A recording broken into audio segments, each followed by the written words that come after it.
Dans l'actualité ce soir, l'association Sekoni-Donko œuvre en faveur de la culture et de la tradition à travers des actions citoyennes.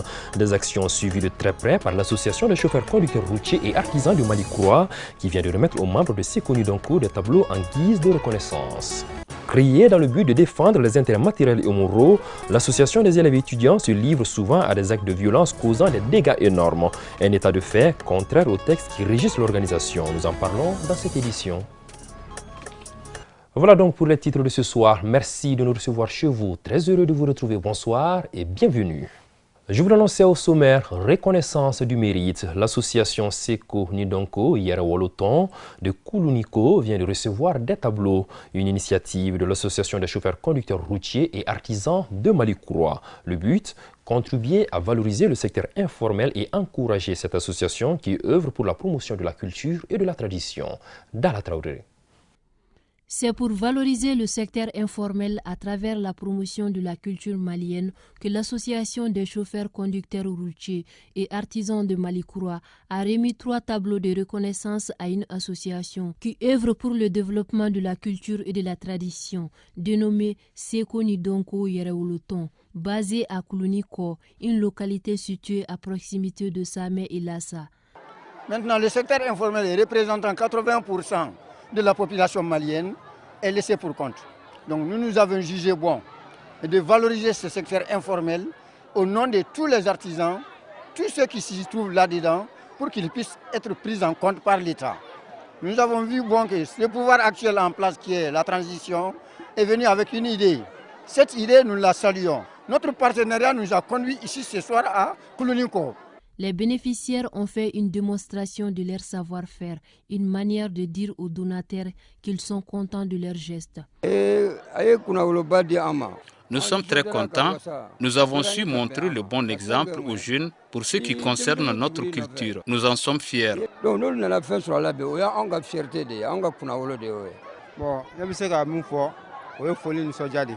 Je suis très content. Cela montre qu'on a reçu une bonne éducation de nos parents et nous allons fournir plus d'efforts pour travailler encore plus. Je suis un bon exemple puisqu'après les jeunes vont assurer la relève. Nous faisons un peu de tout au sein de l'association, notamment la promotion de la culture. Les initiateurs entendent continuer avec ce projet qui est de valoriser le secteur informel en appuyant les associations dans d'autres localités. L'harmonie et la quiétude au sein de la cellule familiale résident dans l'entente. Pour maintenir l'équilibre, le rôle des épouses, des frères qui cohabitent s'avère déterminant.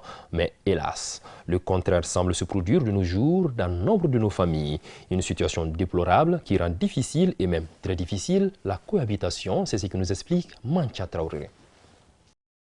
Nous vivons dans une société où l'entente est essentielle pour assurer la cohabitation. Cela commence au sein de la famille où parents, enfants et épouses partagent une même concession. Dans cette cohabitation, les rapports entre les femmes des frères d'une même famille peuvent parfois tourner au vinaigre. Entre les épouses des frères d'une même famille, coexiste forcément un lien de parenté. La joie ou le malheur que tu rencontres chez ton père, tu rencontreras certainement les mêmes choses chez ton mari. Ce sont les femmes qui font la famille. Imaginez les épouses de 2 frères qui ne peuvent se sentir. Forcément, les frères en question seront interpellés. Elles doivent aussi assurer le rôle d'empêcher toute chose qui peut amener le malentendu dans la famille.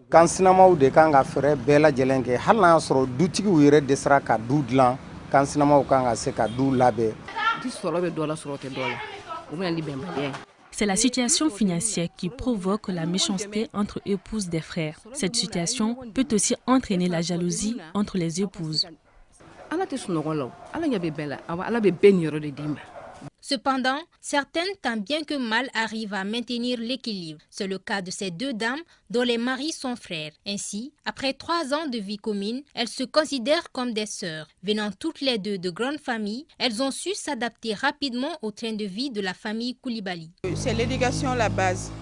Moi-même, je viens d'une grande famille. Donc, quand je me suis mariée dans la grande famille, et l'entente, ça n'a pas été compliqué pour moi. S'il y a eu des mésententes, mais on ne garde jamais les rancunes. Donc quand tu te maries, tu dois te dire que il faut que je m'entende bien avec ma famille parce que c'est ça, c'est la famille de ton mari qui est devenue ta famille maintenant. Donc il faut t'entendre bien avec tous ces gens-là pour que toi-même tu puisses vivre tranquillement avec tes enfants. Bon, la compréhension mutuelle est la base de l'entente. Dans la méchanceté entre nous, les enfants sont fortement affectés. Nous devons nous écouter afin de nous comprendre pour que nos maris ne soient pas victimes de nos querelles.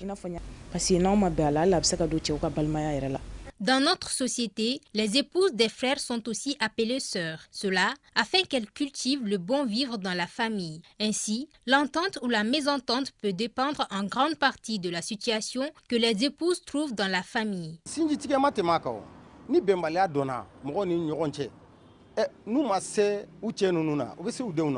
Les époux et enfants ne sont pas épargnés de la mésentente entre les femmes d'une même famille. Les enfants sont souvent obligés de suivre leur maman dans la relation qu'elle entretient avec les autres membres de la famille, surtout avec les femmes des frères de son époux, ce qui amène souvent la rupture des liens familiaux. Ici, l'entente règne comme toujours. Nos belles-mères sont comme nos grands-mères. À cause de la méchanceté, il y a des familles qui ont eu à séparer leur cuisine. Nous sommes 18 épouses et nous cuisinons 5 kilos de riz chaque 3 jours. Nous pouvons en déduire que la place de la femme dans un foyer reste et demeure essentielle pour maintenir l'entente, la paix, la quiétude entre les membres de la famille. L'AEM, l'Association des élèves et étudiants du Mali, a pour but de défendre les intérêts matériels et moraux des membres et sympathisants, ce qui donne au mouvement un droit de grève en cas d'échec des négociations. Un mouvement d'humeur qui se démarque dans la plupart des cas de toute légalité à cause des actes de violence auxquels se livrent certains militants. Awa Kamara. L'AEM, l'Association des élèves et étudiants du Mali, est une organisation qui a pour but de défendre les droits des élèves et étudiants auprès des autorités. Mais hélas, les mouvements semblent de nos jours perdre cette notion de défense, en témoignent les actes de violence qui les caractérisent.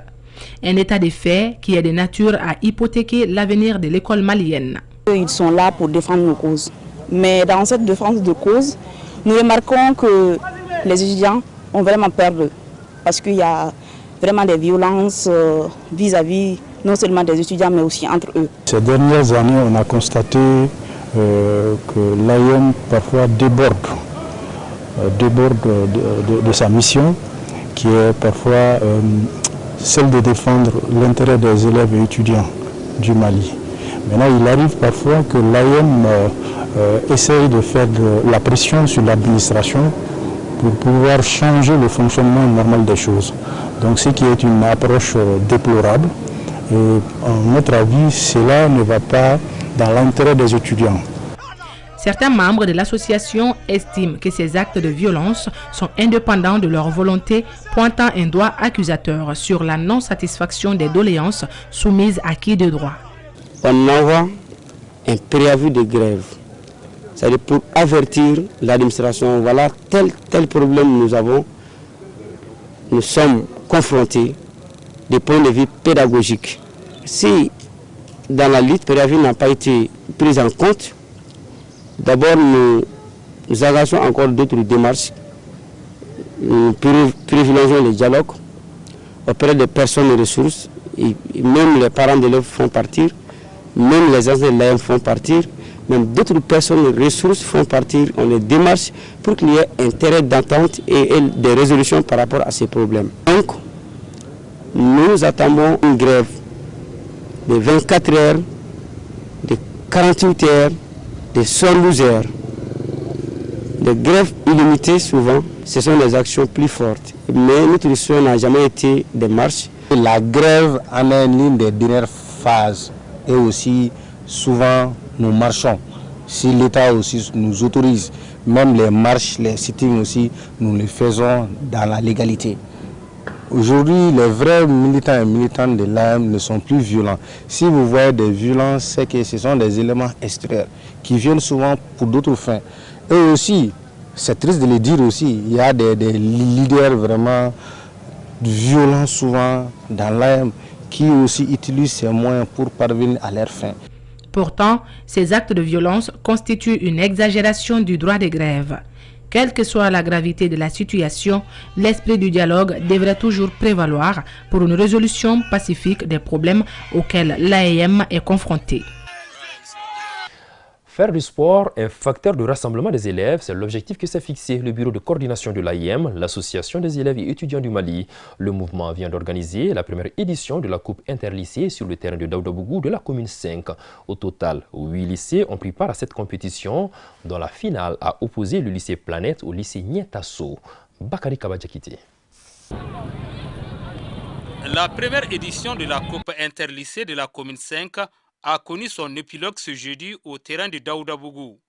Une finale qui a opposé le lycée Planète en maillot blanc à Nietasso. Après le coup d'envoi, les deux équipes s'affrontent avec des occasions sans parvenir à faire vibrer le fond des filets. Grâce à une parfaite combinaison, Nietasso ouvre le score 1-0. L'appétit vient en mangeant. Après quelques actions offensives des deux équipes, Nietasso se montre plus entreprenant et double la mise 2-0. Ce score boucle la première partie. À la reprise, le match devient plus vivant avec des joueurs plus engagés. En dépit de la nette domination de Nietasso, le lycée Planète marque son premier but en trompant la vigilance du portier du camp adverse. 2-1, c'est le score final de cette coupe qui a vu la victoire du lycée Nietasso. À travers cette édition première du genre, les organisateurs veulent maintenir l'unité entre les scolaires. Chaque année, on organise des activités sur la colline. Bon, cette année, nous avons jugé nécessaire vraiment d'être proches aux jeunes frères qui sont au lycée, organiser cette compétition pour qu'on puisse vraiment évoluer ensemble et qu'ils sachent aussi que le bureau de coordination est là pour tout le monde. Comme le sport, ça rentre dans le cadre de cohésion, l'attente entre nous les jeunes. Le sport reste un facteur de cohésion au sein de la communauté. C'est la raison pour laquelle cette idée qui émane de l'AIM est appréciée à sa juste valeur par les uns et les autres. L'initiative est salutaire parce que quand l'AIM s'engage comme ça dans les compétitions, ça amène la cohésion sociale et puis le bien-être du quartier et puis entre les lycées aussi. C'est un plaisir pour moi d'être à côté de ces jeunes, les accompagner surtout quand il s'agit de sport. Le sport étant un facteur de cohésion, de paix, de vivre ensemble. Les élèves étudiants du Mali, l'ensemble des élèves étudiants du Mali a besoin de ça, ainsi que le Mali même a besoin de ça, de cette paix, de cette stabilité au sein de l'espace scolaire. Ce coup d'essai a été un véritable coup de maître selon les initiateurs. Ils promettent d'élargir une telle initiative à d'autres établissements dans les prochains jours en vue de renforcer les liens sociaux entre les élèves. Traditionnelle compétition de lutte traditionnelle de l'association Club Promozou. C'était ce week-end ici à Bamako. Il s'agissait à travers cette compétition de faire revivre ce sport peu développé. À l'issue de la rencontre, des attestations de reconnaissance ont été décernées aux vainqueurs et à des personnes qui œuvrent pour la pérennité de cette discipline sportive. Astanso. Connue dans les contrées, notamment dans la partie septentrionale du Mali, la lutte traditionnelle semble être en perte de vitesse dans les grandes villes. Une situation que tente de renverser l'association Club Promozo. Cela se fait notamment par l'organisation de compétitions en vue de vulgariser les bienfaits de ce sport auprès des populations. La lutte traditionnelle, c'est un sport qui n'est pas trop connu, mais nous, on est en train de lutter pour que le sport là, ça peut développer. Parce que quand tu dis la lutte traditionnelle, c'est la région de Moti et Banyangara. Donc présentement, ce que les Sénégalais ont fait avec la lutte du Mali, c'est pas pareil. Donc nous, on est en train de jumeler les deux ensemble pour que ça puisse se joindre. On a participé des championnats du monde. Maintenant, il n'y a pas de communication. Et Ouara est champion en Afrique. Il a été des champions aussi en Europe aussi.